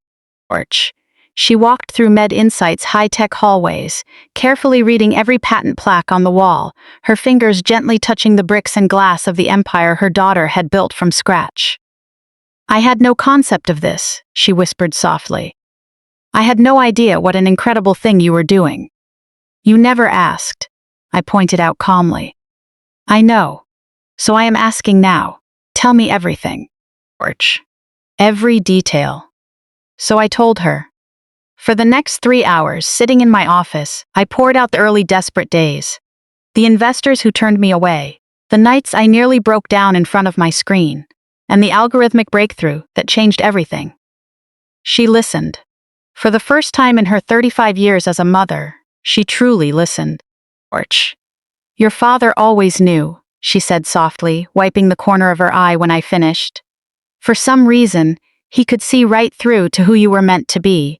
He believed in you when everyone else treated you like a joke. I should have believed in you back then, too. I am so sorry I failed you." "I know, Mom, I know." December arrived once more. Exactly 1 year had passed since the news broke across the country, and 1 year since my mother asked me in a trembling voice on the phone, "Is that really you?" But this Christmas, everything was different. My Denver penthouse was fully decorated for the first time ever. A large, real fir tree emitting a rich pine scent stood in the corner, wrapped in warm, twinkling lights. The air smelled of cinnamon and mulled wine. Not because I felt I had to celebrate, but because I genuinely wanted to. The guest list was short, but every person meant the world to me. Marcus Chen and his wife were there, along with their grandkids running around the living room. Dr. Ellen Graves, sharp as a scalpel at 70, was holding a glass of wine while debating core algorithms with my lead engineer, and 3 Med Insight veterans who had been with me since the garage days, no longer just colleagues, but family forged in the trenches. At noon, the doorbell rang. Margaret, Vanessa, and Sophie stood outside. My mother held a warm casserole dish in her hands. "I made your grandmother's stew recipe," she smiled with a bit of awkwardness. "Henry loved this." Vanessa stood beside her, looking lighter than I had ever seen her. Stripped of the corporate pressure and the need to constantly appease our mother, she was simply herself. Before anyone could say a word, Sophie launched into my arms like a tiny missile. "Aunt Bella, Merry Christmas." I brought 17 drawings this time, plus a huge gift I made myself. After lunch, while everyone chatted in the living room, Sophie pulled me aside mysteriously. Her little face was serious, with the intense focus only a child can muster. "Aunt Bella, I have something special for you. I spent a whole month drawing it." She handed me a large manila envelope covered in shiny star and heart stickers. I pulled out the drawing. Her skills had improved noticeably over the past year. The picture showed 2 people standing side by side. One was clearly me, with wild curly hair, a huge smile, holding a laptop. And standing beside me was a man with graying hair at his temples and an extraordinarily gentle look in his eyes, my father. Above the 2 figures, Sophie had written in neat letters, "Grandpa Henry is watching Aunt Bella change the world." And at the bottom, she added a line, "I know he is so proud of you." Because I am, too. I held the drawing, my hands shaking uncontrollably. A 9-year-old child had accurately captured the deepest longing I had carried for a decade. "Sweetheart, this is beautiful," I choked out. "Do you like it?" I tried hard to make Grandpa look like he does in the photos. Mom helped me find old pictures of him for reference. I looked up, my eyes sweeping across the spacious living room to catch Vanessa standing on the other side. Porch. My sister met my gaze and gave a small, subtle nod, a quiet, complete sign of respect. I love this drawing so much, Sophie, more than you could ever know. I squeezed her tight. Aunt Bella, can you promise me one thing? She asked softly against my shoulder. Can you promise that no matter what happens, you will always stay in my life? Porch. Even when I grow up, even when I become an old lady like Grandma? I laughed through my tears. I promise you, Sophie, I am not going anywhere. Awesome, she let out a long sigh, because you are my favorite person in the whole world. Just do not tell Mom, it is our secret. Your secret is completely safe with me. Porch. Late that night, after the guests had left, and my family settled into the guest rooms, I stood alone by the floor-to-ceiling windows of the penthouse, holding a glass of wine, looking out over the sparkling Denver skyline. In one hand, I held the drawing Sophie gave me. On the coffee table behind me rested my father's letter, its edges soft from years of being held. Porch. A year ago today, I was worth nearly $1 billion, yet felt completely empty. Now, the number in my bank account remained the same, but everything in my world had been reshaped. My mother and I spoke weekly now. Sometimes it was still awkward, sometimes old scars were unintentionally grazed, but we kept talking. Porch. Vanessa was slowly finding her footing, enrolling in interior design courses, and finally pursuing the creativity she had buried for years out of fear. And Sophie was thriving in an environment full of love, no longer needing to hide her affection for anyone like a secret. I looked at my smiling father in the drawing. Porch. I used to naively think that achieving massive success and making enough money would force them to see me, that it would buy their love. I was completely wrong. Enormous achievement can draw attention, but that alone is hollow. What truly rebuilt our family from the ruins was the courage to expose painful wounds, to face deep discomfort, and to refuse to run away when things got hard. Porch. Dad, I hope you can see this, I whispered, gently tracing the crayon smile on the paper. I hope you know we are trying hard. We are learning how to heal. I felt he knew. I believed he always knew that given enough time, we would eventually find our way back. I spent 35 years trying to earn approval from people who were not ready to give it. Porch. In total silence, I built a health tech empire. I once thought that if I made enough noise, no sound in the world could ever drown me out. But here is the ultimate truth I learned along that grueling road. You can never force someone to see you. The only thing you can do is relentlessly, courageously become your truest self until the right people simply cannot look away. Porch. If you are listening to or reading this story right now, if you feel invisible in your family, at your workplace, or in this vast, indifferent world, I want you to carve this into your heart. Your worth is never defined by those who fail to notice you. Your worth is defined solely by who you choose to become. The people who dismiss or belittle you do not deserve to be your audience. Porch. They are just background noise. Keep building your dreams. Keep believing in those bold ideas. Keep standing firmly by your own side. One day, maybe not today, maybe not tomorrow, but one day, the right people will see your light clearly. And those who once looked down on you will be left wondering how they ever missed what was right in front of them. Porch. Before my father passed away, he wrote me a letter. He said, "You were made for extraordinary things." He was completely right. But the extraordinary thing was not the billion-dollar valuation, nor the wealth or status. The extraordinary thing was that I finally learned that with or without anyone else's applause, I was already enough. Everything else was just extra detail. Porch. That is my story. The complete truth, nothing hidden. A daughter once dismissed as nothing. A family that woke up late, but thankfully not too late. A woman who built an empire in silence and found her true voice when she no longer needed approval to validate her existence. If this story resonated with you, if you saw a reflection of your own journey in any part of it, drop a comment below. What silent battle are you fighting right now? What dream are you building in the dark that others cannot see yet? And let me know what sit you are tuning in from today. I read every message because your journey matters just as much to me. If you are new here, please consider subscribing. Every week, I share real, grounded stories like this one about people who refuse to remain invisible to the world. And if you know anyone who needs to hear this message, a daughter feeling unseen, a mother trying to listen, or anyone fighting their way through a dark chapter, share this with them.